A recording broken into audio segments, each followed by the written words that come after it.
In this screencast, we'll look at one of the ways that Rails helps us keep the best practice of Model View Controller of avoiding having code in the views.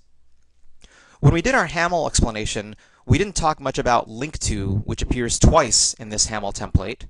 But if you look at the XHTML, it wouldn't be hard to figure out that link to is a Rails helper method that creates a link that the user can click on. And it's pretty easy to figure out also that the first argument of link to somehow becomes the text that the user is going to see that they can click on. And therefore, the second argument must have something to do with creating the URI that is going to be the target of that link. And that's what we're going to look at in this screencast, is how the URI creation actually happens. Let's remind ourselves how routes work.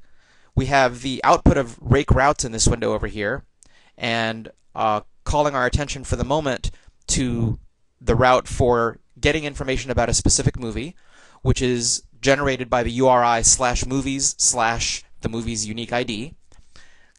Looking at our table of movies, we can see that that exactly is what the routes are for each one of these movie titles.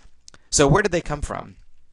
Well, remember that at this point in the Haml template, we're inside a loop where we're going through the collection of movie model objects that were returned from the database. One thing we didn't tell you is that when we defined our routes for the RESTful resource movies, not only did we get these mappings from URIs to controller actions, but Rails also does something else for us.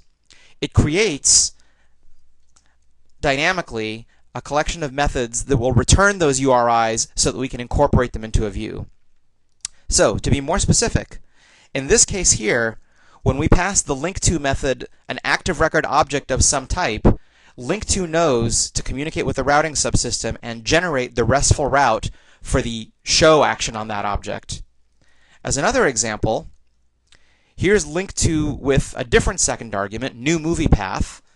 If we go down to the bottom of the file, we can see that this link is going to take us to /movies/new. Well, if we look again at our RESTful routes and ask what URI does that correspond to, it's right here.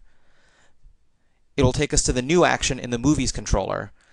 So, in fact, what's happening is new movie path is really a method call. And remember that in Ruby, method calls need not have parentheses, especially when there's no arguments to be passed.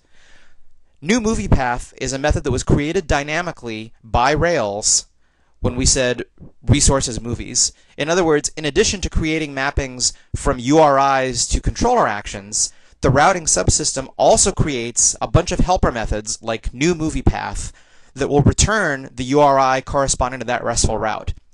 That lets us incorporate those routes into our views without hardwiring them. So this is one of the many examples of how the routing subsystem isn't just about mapping URIs to controller actions. It actually results in metaprogramming creating a bunch of new methods that allow us to keep our views very lean by separating the concerns of route resolution from what we want to put into our views.